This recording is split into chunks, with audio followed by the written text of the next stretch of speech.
Class 7 chapter number 5 physical and chemical changes. ठीक है ना, कि फिजिकल चेंजेस किस तरीके के होते हैं और केमिकल चेंजेस किस तरीके के होते हैं। Every day you came across many changes in your surrounding. आप रोजाना सुबह से शाम तक अपनी जिंदगी में चेंजेस देखते हो, बदलाव देखते रहते हो चीजों के। दीज चेंजेस में इन्वॉल्व वन और मोर सब्सटेंसेस, वो एक या एक से ज्यादा चीजों पर, सब्सटेंसेस होते हैं ना चीजें, उन पर हो सकते हैं। For example your mother may ask you to dissolve sugar in water to make a cold drink. मतलब कोल्ड ड्रिंक नहीं, नींबू पानी मान लो, ठीक है ना। तुम्हारी मम्मी ने बोला कि एक काम करो, एक गिलास पानी लो और उसमें चीनी घोल दो, तो वो एक तरीके का क्या हो गया, चेंज हो गया। ड्रिंक बनाई है आपने, मीठा पानी वाली ड्रिंक बनाई है, ठीक है ना। Making a sugar solution is a change. Sugar solution बनाना एक तरीके का चेंज है, बदलाव है, क्योंकि पानी का खुद कोई टेस्ट नहीं है, पानी इज टेस्टलेस। चीनी का टेस्ट है स्वीट, ठीक है ना। वो पिछले चैप्टर में पढ़ा था ना, टंग भी टंग बताती है, तो वो सब चीजें। Making a sugar solution is a change. Similarly setting curd from milk is a change. दूध से दही का बनना भी एक तरीके का बदलाव है, परिवर्तन है, चेंज है। दूध से ही बनता है ना दही, ठीक है। दही की चाय तो नहीं बनाते, बन ही नहीं सकती, ठीक है ना। देखो दही खट्टा होता है, तो ये अभी जब एसिड बेस एंड सॉल्ट्स पढ़ेंगे तो उसमें पढ़ेंगे एसिड्स क्या होते हैं, बेस क्या होते हैं। तो पहले ये चैप्टर पढ़ना इसलिए जरूरी है, क्या क्या चेंजेस हो रहे हैं। समटाइम्स मिल्क बिकम्स सार। कभी कभार मिल्क जो होता है क्या हो जाता है, खट्टा हो जाता है, तो वो दही बन जाता है। Sharing of milk is a change. जो मिल्क का खट्टा हो जाना है वो भी एक तरीके का चेंज है। Stretch rubber band also represent a change. एक रबर बैंड को भी अगर आप खींचते हो तो वो चेंज करता है अपनी पोजीशन को, अपनी शेप को, वो भी चेंज है। अब इनमें से कौन से फिजिकल है और कौन से केमिकल है, इनके बारे में पढ़ना। Make a list of 10 changes you have notice around you. अपने आसपास 10 चीजों का चेंजेस लिखो। तुम चाय बनाते हो ना, that is also a change. पानी, चीनी, पत्ती, दूध, देन उसे बॉईल कर लो, चेंज होकर वो चाय में कन्वर्ट हो गई है। उससे पहले वो अगर चारों चीजें अलग अलग रख दोगे तो वो चाय नहीं है। वो भाई साहब एक काम करो, थोड़ा पानी पी लो, ऊपर से दूध पी लो, अब पत्ती खा लो और चीनी खा लो, चेंज नहीं है। क्यों? क्योंकि उसमें जब हीट गई, उसने उसको पकाया, जब वो जाके चाय बनी, ठीक है ना। या तुम्हारी सब्जी दालें जो भी आपको बनाना है। In this chapter we shall perform some activities. इस चैप्टर में कह रहा कुछ एक्टिविटीज हैं, परफॉर्म करेंगे। Study the nature of changes, और देखेंगे भैया कि किस किस चेंजेस का क्या क्या नेचर है, कौन कौन सा नेचर, नेचर मतलब होता है कौन सा फिजिकल है और कौन कौन सा केमिकल है। Broadly these changes are two kinds. वो कह रहा है मोटे मोटे तौर पर इन चेंजेस को दो तरीकों में बांटा गया है, दो कैटेगरी में। पहली होती है physical change, second one is chemical change. चलते हैं जी आगे। पेपर पीसेस देख रहे हो ना, कागज के टुकड़े कट के रखे हुए हैं, ठीक है। आ जाए, अब वो कह रहा है फिजिकल चेंज, 5.1 में लिखा हुआ है physical change. Cut a piece of paper in 4 square. उन्होंने कहा एक पीस ऑफ पेपर को आप 4 अलग अलग स्क्वायर शेप में काट दो। Cut each square pieces further into 4 pieces. और आपने जो 4 टुकड़े काटे उनको और 4 टुकड़ों में काट दो। Lay these pieces on the floor और a table so that pieces acquire the shape of the original piece. फिर आप वो जानते हो क्या कहते हैं उसे, हमारे हाँ पजल, बचपन में होते थे ना वो पजल जोड़ते, तो कह रहे इस तरीके से रख दो कि वो प्रॉपर अपनी पहली जैसी शेप में लगे, ठीक है। Obviously you can not join the pieces back to make the original piece.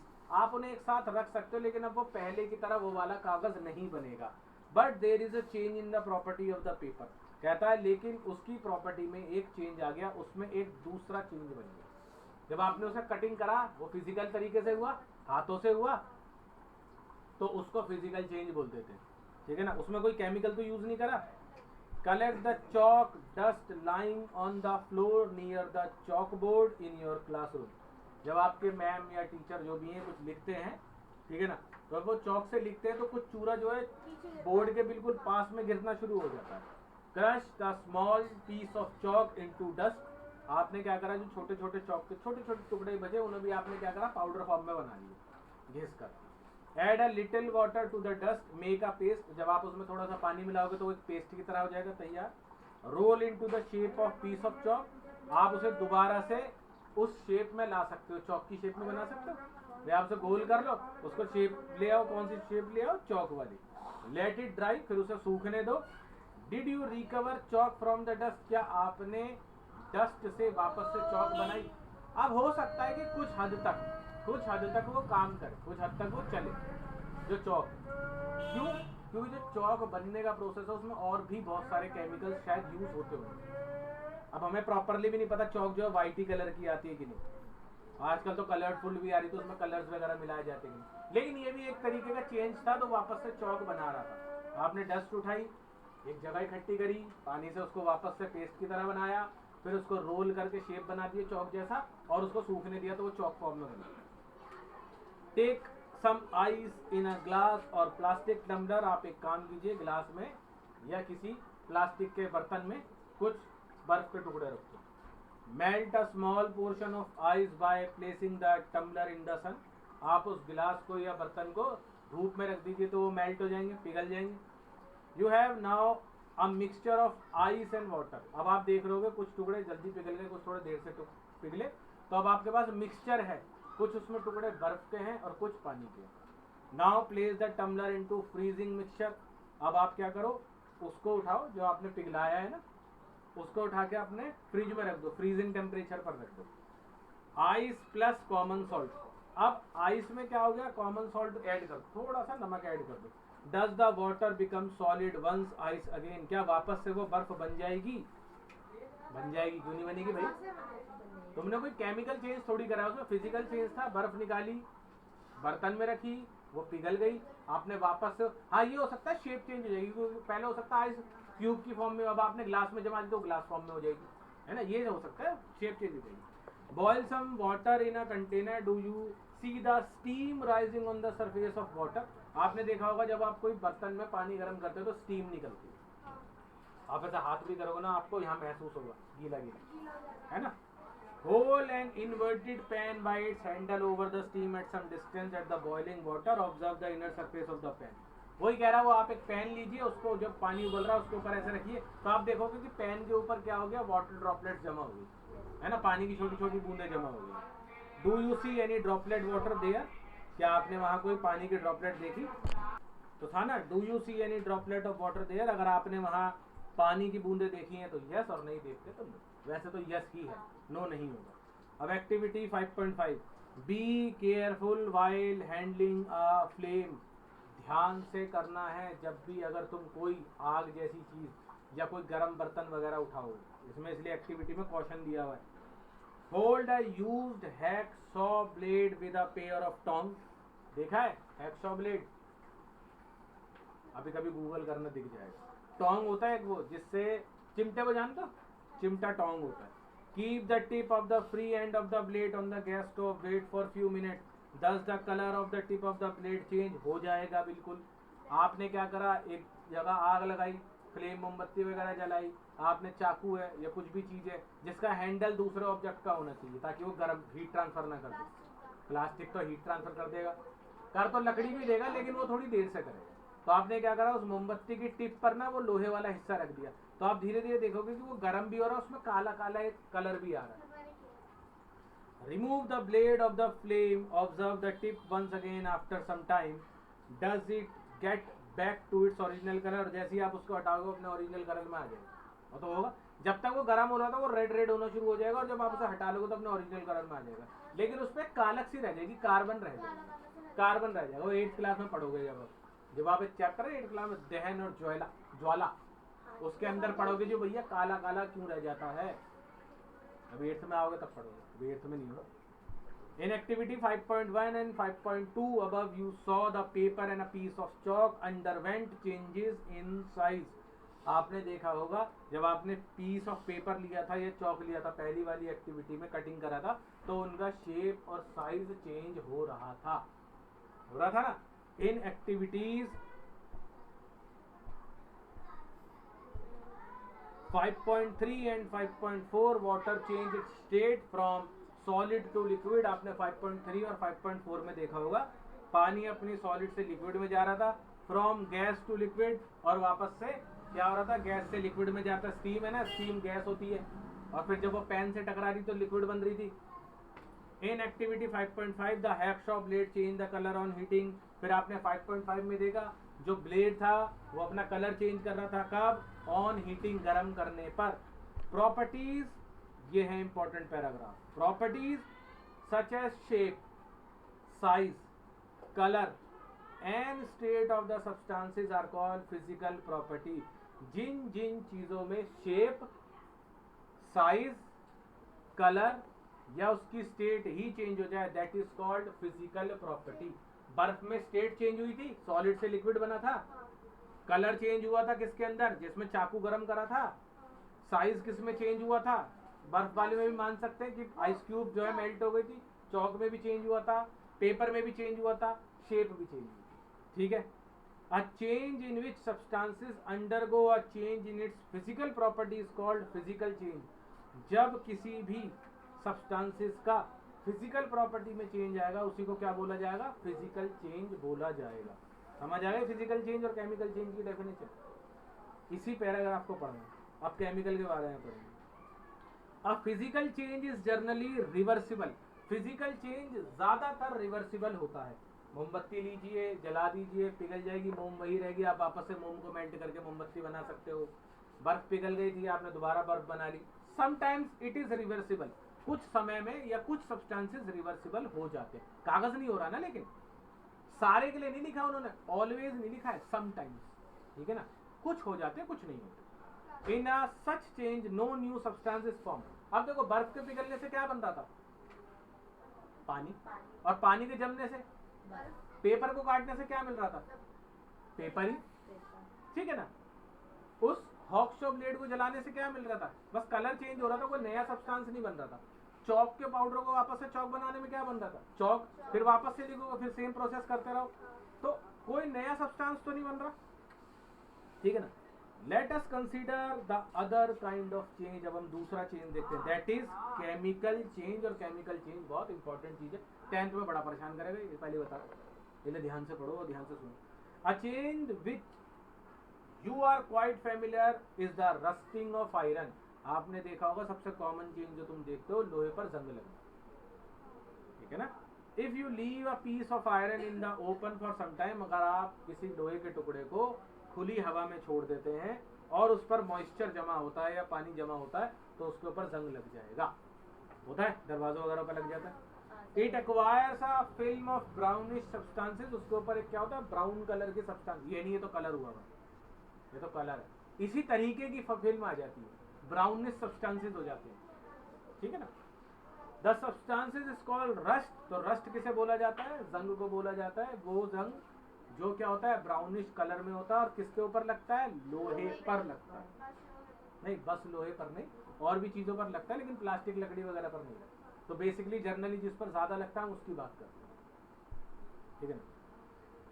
And the process is called rusting. अब अगर किसी भी चीज पर जंग लगता रहेगा तो उस प्रोसेस का नाम हमने रख दिया है रस्टिंग। रस्ट जंग को बोलते हैं, तो उसके लगने को रस्टिंग बोला जाता है। Iron gates of the park of farmlands, iron benches kept in lawns, gardens, almost every article of iron kept in the open get rusted. जितने भी एलिमेंट या जितने भी सब्सटेंसेस या जितनी भी चीजें आयरन की बनी हुई हैं और वो ओपनली रखी हुई हैं, उन पर पानी गिर रहा है, हवा तो है ही है, एटमॉस्फेयर में एयर तो है, एयर तो है। अगर उसमें मॉइस्चर भी आ गया तो वहां जंग लगना कंपलसरी है, जंग लगेगा ही लगेगा। At home you have must seen shawls and spades you getting rusted when exposed to air. होता है ना कि अगर हम छत पर सामान डाल के आ जाते हैं, वहाँ बारिश होती रहती है, फिर उन पर जंग लगना शुरू हो जाता है। Atmosphere for some time in the kitchen, a wet iron pan, जिसे तवा भी बोलते हैं। अगर गीला तवा भी आप ऐसे ही रखते रहोगे ना तो उस पर जंग लग जाएगा। लेकिन तवे पे जंग क्यों नहीं लगता तुम्हारे? एक तो बार बार गर्म होता है और आप उसको धोते भी है ना, आप यूज भी करते रहते हो, धोते भी रहते हो।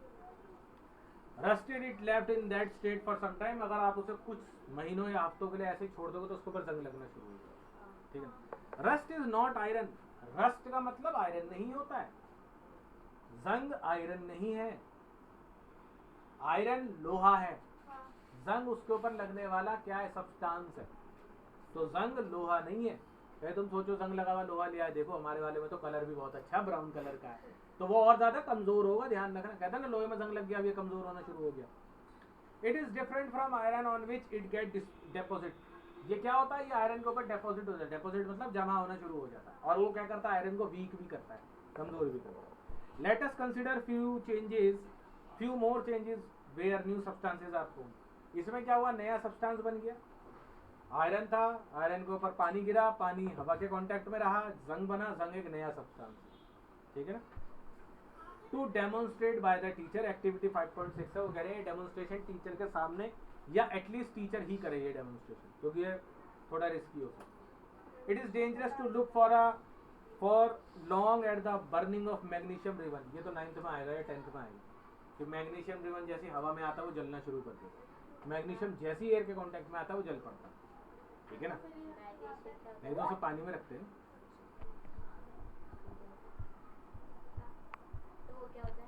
The teacher should advise children not to stare at the burning ribbon.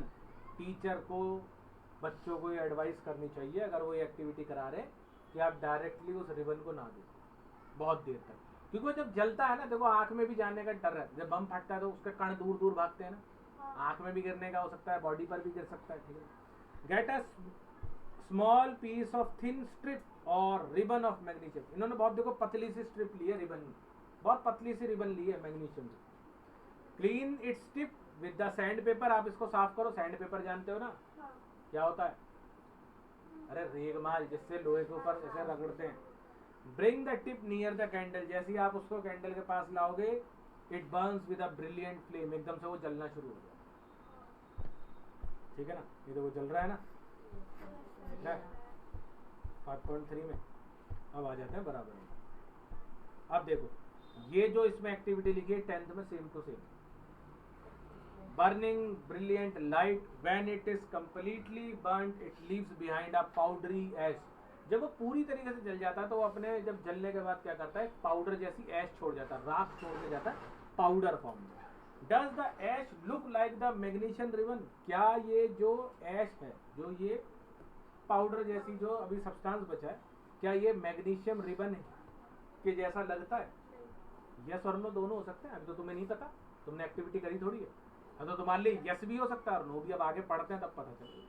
The change can be represented by the following equation, अब देखो उन्होंने कहा ये चेंज जो है ना इस तरीके से दिखाया गया, फॉलोइंग इक्वेशन, इन्होंने नीचे एक इक्वेशन दी हुई है, उसमें देखो लिखा हुआ है मैग्नीशियम, इसको मैं Mg लिख रहा हूँ, ठीक है ना, पूरी स्पेलिंग यहाँ लिखी हुई है, प्लस ऑक्सीजन।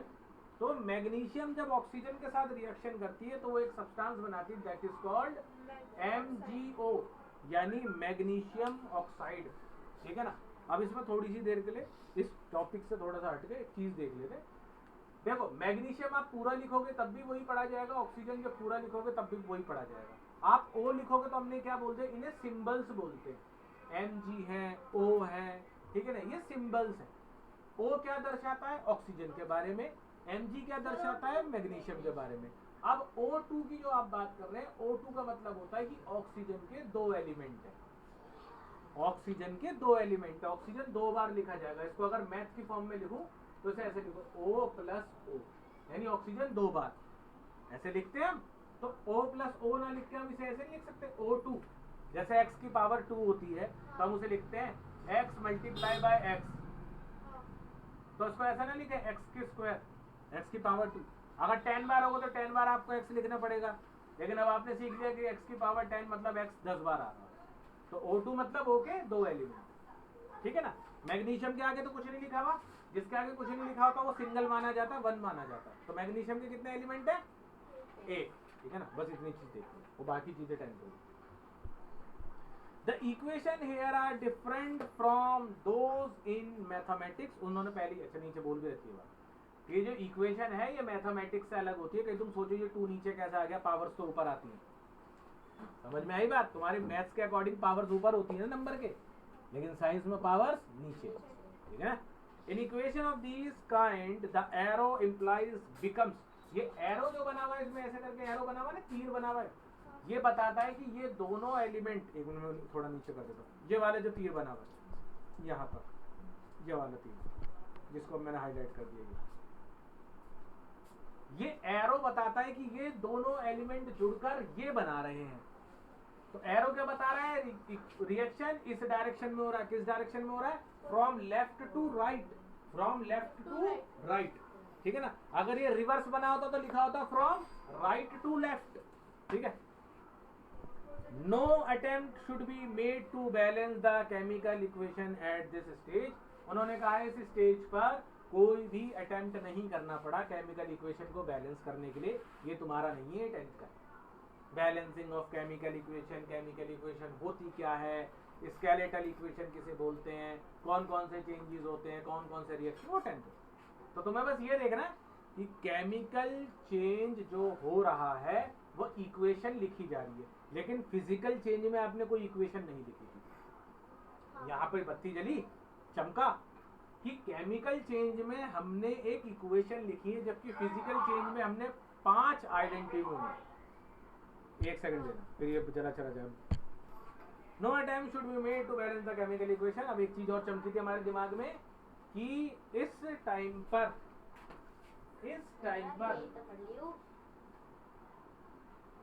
हमें केमिकल इक्वेशन लिखनी पड़ी, लेकिन फिजिकल चेंज के अंदर हमें कोई भी केमिकल इक्वेशन या फिजिकल इक्वेशन नहीं लिखनी पड़ी। हमें सिर्फ और सिर्फ एक्टिविटी लिखनी पड़ी। हमें सिर्फ क्या लिखनी पड़ी, एक्टिविटी। पानी पी के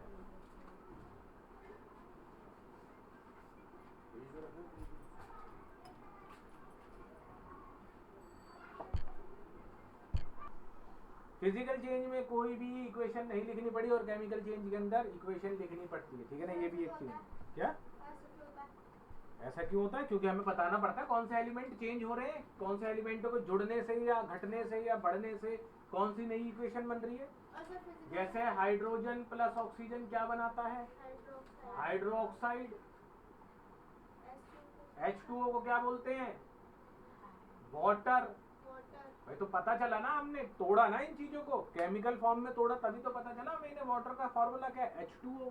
ग्लूकोज का फॉर्मूला हमने पढ़ा हुआ है। तो ये सब चीजें हम कब पढ़ रहे हैं। अब कह रहा है collect the ash and mix it with small amount of water. आप क्या कीजिए, ऐश को कलेक्ट करिए और थोड़े से पानी में जमा कीजिए। Stir the mixture aqueous solution well. वो क्या कर रहा है, इसको मिक्स कर लो। स्टर पता है ना, घोल लो उसको अच्छे से। Test the mixture with blue and red litmus paper. अब इसको अगर आप ब्लू और रेड लिटमस पेपर से टेस्ट करोगे तो क्या होगा। Does the mixture turn red litmus blue. क्या ये मिक्सचर लाल लिटमस पेपर को ब्लू बनाएगा। दूसरी चीज इसके नीचे लिखी हुई है, does the mixture turn blue litmus to red. क्या ये ब्लू लिटमस पेपर को रेड बनाएगा। अच्छा, हमने ये बात पढ़ी थी, पढ़ी तो नहीं थी, ये वाला चैप्टर अभी नहीं पढ़ा, लेकिन जब एसिड बेस पढ़ेंगे तो देखेंगे कि जो एसिड होते हैं वो रेड कलर में चेंज कर देते हैं। तो अगर ये रेड कलर में चेंज हो गया तो ये एसिड है, और अगर ये ब्लू कलर में चेंज हो गया तो ये बेस, ठीक है ना। तो ये दोनों चीजें पूछ रहा है, देख लेना। On the basis of test how do you classify aqueous solution acidic और बेसिक। आपको कैसे पता चलेगा कि ये एक्वस सॉल्यूशन एसिड है या बेस है। तो कलर के अकॉर्डिंग भी तो बता सकते हैं हम। On dissolving the ash in the water forms a new substances. जब हम इस ऐश को पानी में घोलते हैं तो एक नई तरीके का सब्सटेंस बनाता है। This change can be written in the form of following equation. इसको भी हम ऐसे लिख सकते हैं, देखो नीचे क्या लिखा हुआ है। अब हमारे पास क्या था, मैग्नीशियम ऑक्साइड जल के आ गया था, किसके साथ जोड़ा गया था, वाटर के साथ। देखो इधर ध्यान से, मैग्नीशियम ऑक्साइड प्लस वाटर, यानी इसको ऐसे लिख सकता हूँ MgO प्लस H2O। दोनों को केमिकल फॉर्म में लिख दिया है मैंने। अरे ऐसे लिखते हैं, H2O होता है ना वाटर का फॉर्मूला। ये बड़ी क्लासेस के सारी इक्वेशन है। अब ये क्या बन गई, magnesium hydro oxide.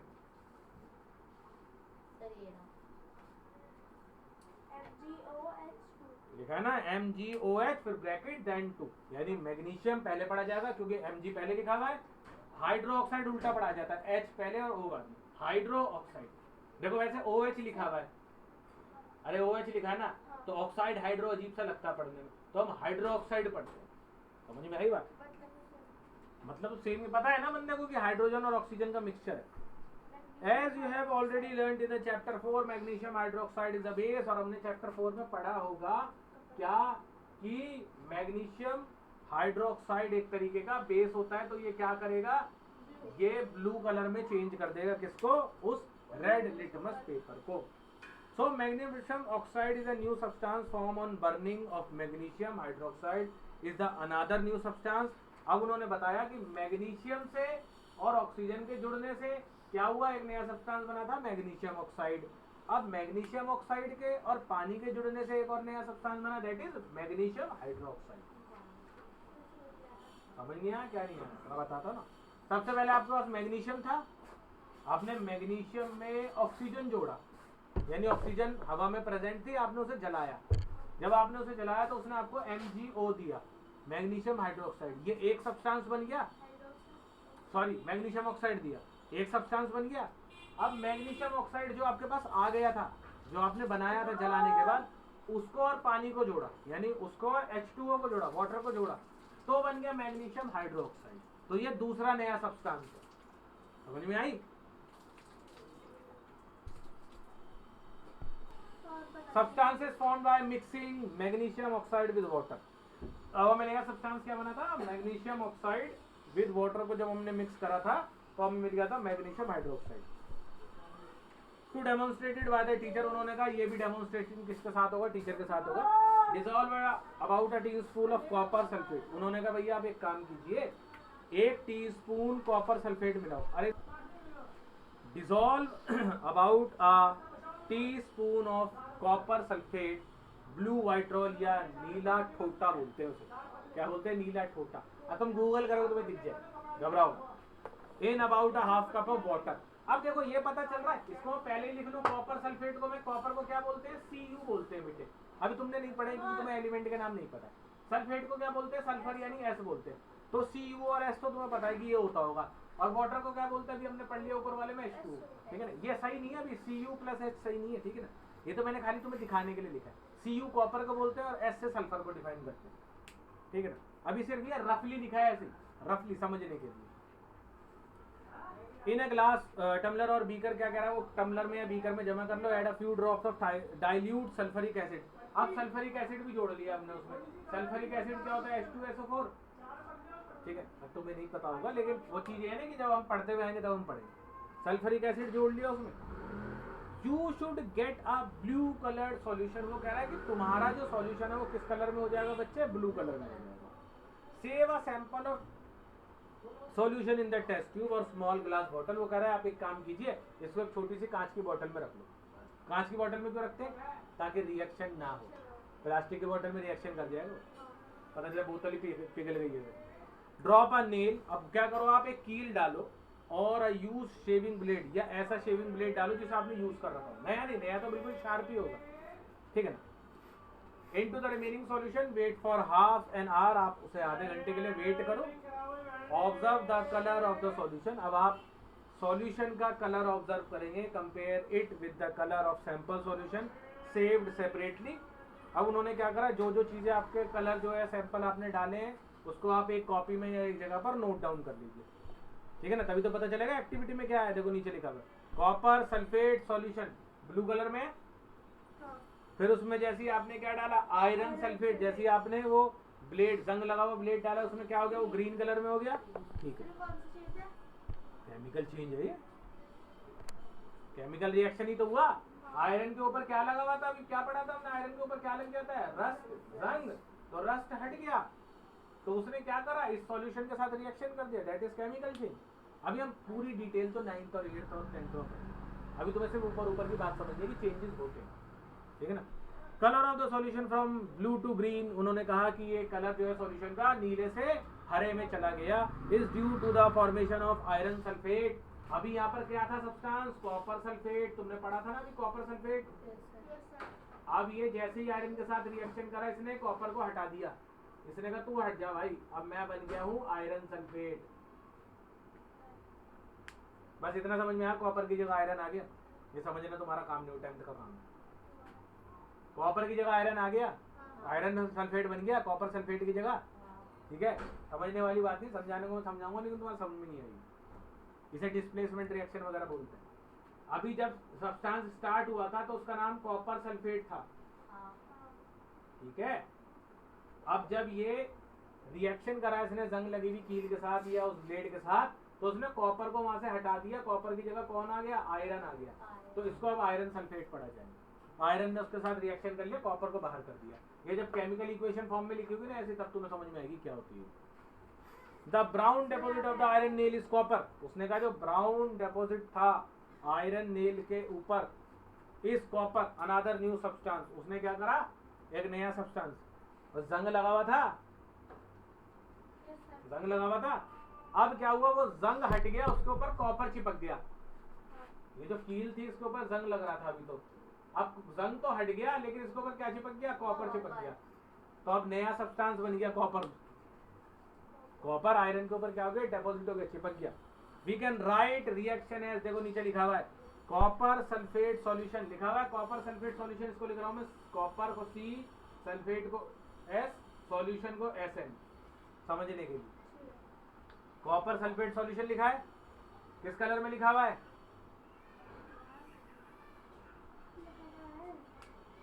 Copper sulphate solution किस कलर में लिखा हुआ है, ब्लू। कौन से कलर में, ब्लू, ठीक है। आयरन सल्फेट सॉल्यूशन, ये देखो आयरन को I लिख दिया, सल्फेट को S, सॉल्यूशन को SN, किस कलर में, ग्रीन में। प्लस कॉपर, कॉपर को मैंने फिर वापस से C लिख दिया। कॉपर कैसा है, ब्राउन डिपॉजिट, किस कलर में, ब्राउन। तो तीनों के अंदर कलर में भी चेंज आया, तीनों में कलर में चेंज आया। ब्लू था, जैसे हमने रस्टिंग वाली कील डाली वो क्या बन गया, ग्रीन बन गया, और कॉपर के ऊपर क्या चिपक गया, ब्राउन ब्राउन डेपोजिट चिपक गया, ठीक है ना। चलो इस वीडियो में इतना ही, फिर नेक्स्ट वीडियो में पढ़ेंगे एक्टिविटी 5.8 से। Thank you, have a nice day.